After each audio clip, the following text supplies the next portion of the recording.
दोस्तों एक कॉमन सवाल मुझसे अक्सर मेरे सब्सक्राइबर मेरी फैमिली जो है वो मुझसे पूछती रहती है कि पाकिस्तान से हम लोग आ रहे हैं तो पाकिस्तान से हम लोग क्या क्या डॉक्यूमेंट लेके आएँ, क्या क्या चीज़ें हमें लेके आनी चाहिए, या हम अपने होम कंट्री से आ रहे हैं तो हमें क्या क्या डॉक्यूमेंट लेके आने चाहिए और कहाँ कहाँ से वो टेस्टेड हों। तो इसके बारे में ये सारी वीडियो है, आप इसको कंप्लीट देखिएगा। इंशाल्लाह उम्मीद है आपको इसमें सारी इन्फॉर्मेशन कंप्लीट मिलेगी।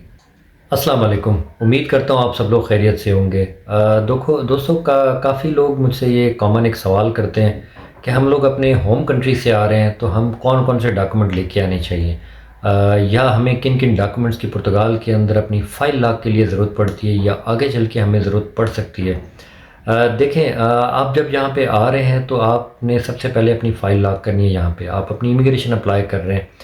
कुछ लोग वर्क परमिट पे आते हैं, कुछ लोग जॉब सीकर वीज़ा पे आते हैं, कुछ लोग विज़िट वीज़ा पे आते हैं। तो डिफरेंट कैटेगरीज़ के हवाले से डिफरेंट डॉक्यूमेंटेशन है। अगर आप स्टडी पे आ रहे हैं तो फिर आपको अपने स्टडी के डॉक्यूमेंट साथ लेके आने चाहिए।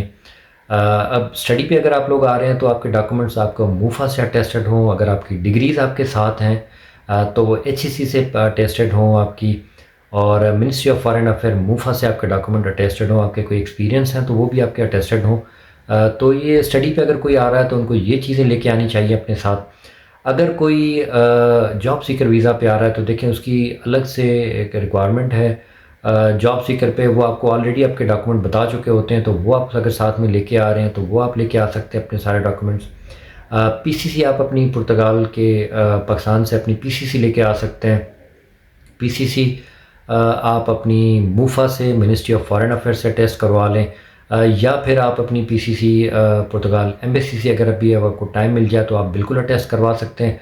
वो आपके लिए प्लस पॉइंट होगा, वो भी आपके लिए काम आएगा। अच्छा, मोस्टली लोग जो आते हैं वो विज़िट वीज़ा पे आते हैं, तो फिर वो लोग कंफ्यूज होते हैं कि हमें कौन से डॉक्यूमेंट साथ लेके आने चाहिए।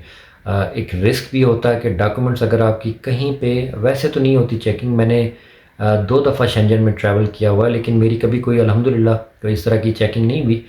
मैं दोनों दफ़ा ही अपने बहुत से डॉक्यूमेंट साथ में लेके आया था। लेकिन एक डाउट होता है ज़हन में कि यार चेकिंग हो जाती है तो डॉक्यूमेंट्स अगर हमारे पास पड़े होते हैं तो इमिग्रेशन हमें रोक सकती है, सवाल पूछ सकती है कि आप जब विज़िट पे जा रहे हैं तो आप अपने डॉक्यूमेंट क्यों साथ में लेके जाना चाह रहे हैं। तो ये एक बिल्कुल उनका एक वैलिड क्वेश्चन होगा आपसे, और आप फँस सकते हैं। फिर लोगों को थोड़ा-सा टेंशन होती है इस चीज़ में, लेकिन अल्लाह पे उम्मीद रखें, यकीन रखें, भरोसा रखें, और अपना अल्लाह का नाम लेके आप आ जाएँ। इंशाल्लाह उम्मीद है कोई आपको कोई ऐसा मसला नहीं आएगा। अब कौन से डॉक्यूमेंट लेके आने चाहिए? देखिए, अगर आप विज़िट वीज़ा पे आ रहे हैं तो सबसे पहले आपने आके अपनी फ़ाइल यहाँ पे लॉक करनी होती है। फ़ाइल लॉक करने के लिए आपको फ़ाइल के लिए जो पेपर्स चाहिए होते हैं, निफ़ नंबर आपको चाहिए होता है। सबसे पहला जो डॉक्यूमेंट बनता है, ऑलरेडी मेरी एक वीडियो बनी हुई है, आप उसको देख लीजिएगा। कुछ टाइम के बाद इनको मैं रिफ़्रेश करके भी इन पे अपडेटेड भी जो इन्फॉर्मेशन आती रहेगी मैं आप लोगों के साथ शेयर करता रहूँगा। तो निफ़ नंबर के लिए देखें, वो आपका आपके पास अपना पासपोर्ट होना चाहिए, और आपके पास कोई अपने होम कंट्री का कोई एड्रेस होना चाहिए। अब पाकिस्तान की मैं अगर बात करूं तो देखें, NIC कार्ड हमारे पास या नेशनल आइडेंटिटी कार्ड जो हमारे पास होता है, उसके पीछे जो आजकल जो एड्रेस लिखा होता है वो या उर्दू में लिखा होता है या सिंधी में लिखा होता है, वो इंग्लिश में नहीं लिखा होता। अगर आपका इंग्लिश में लिखा हुआ है तो बेस्ट है आपके लिए, वही आपका काम आएगा। अगर इंग्लिश में नहीं लिखा हुआ, उर्दू में या सिंधी में लिखा हुआ है, तो फिर बेटर है कि आपके पास कोई और डॉक्यूमेंट होना चाहिए जिस पे आपका एड्रेस इंग्लिश में लिखा हुआ हो। अब वो डॉक्यूमेंट कौन सा हो सकता है? देखिए, वो डॉक्यूमेंट आपका जो है वो ड्राइविंग लाइसेंस हो सकता है, उस पे भी बिल्कुल इंग्लिश में लिखा होता है। मैंने अपने लिए जो डॉक्यूमेंट दिया था, मैंने अपना ड्राइविंग लाइसेंस उसमें दिया था, तो वो भी इंग्लिश में लिखा हुआ था, तो उस पे मेरा निफ़ नंबर उस पे बना था। उसके अलावा अगर आपके पास बर्थ सर्टिफिकेट है, उसमें आपकी कोई एड्रेस लिखी हुई है, आपके पास कोई एजुकेशन सर्टिफिकेट है, उस पे आपकी कोई एड्रेस लिखी हुई है। अगर आप बिज़नेस करते हैं, आपके पास कोई अपना बिज़नेस कार्ड है जिसके ऊपर भी जो है वो आपका एड्रेस जो है वो इंग्लिश में लिखा हुआ, तो वो भी एक्सेप्टेबल है। या इसके अलावा आपके पास कोई ऐसा डॉक्यूमेंट्स है जिस पे आपका एड्रेस लिखा हुआ हो, कोई बिल है घर का जिस पे आपका एड्रेस लिखा हुआ हो, तो वो भी एक्सेप्टेबल है, उस पे भी आपका निफ़ नंबर यहाँ पे बन जाएगा। बेसिकली इनको इंग्लिश में आपके होम कंट्री का एड्रेस चाहिए होता है। आपके नाम के साथ अगर आपका एड्रेस लिखा होता है तो वही निफ़ नंबर के लिए काफ़ी होता है। तो ये चीज़ इसमें साथ में हो गई। डॉक्यूमेंट इसमें आगे सारे एनआईसी कार्ड आप लेके आ सकते हैं, बिल्कुल अपना लेके आएँ। उसके अलावा अपना ड्राइविंग लाइसेंस अगर आपके पास बना हुआ है, चाहे वो नॉर्मल ड्राइविंग लाइसेंस बना हुआ है, चाहे वो इंटरनेशनल बना हुआ है, मैं अपने दोनों साथ में लेके आया था, आप ये लेके आ सकते हैं साथ में।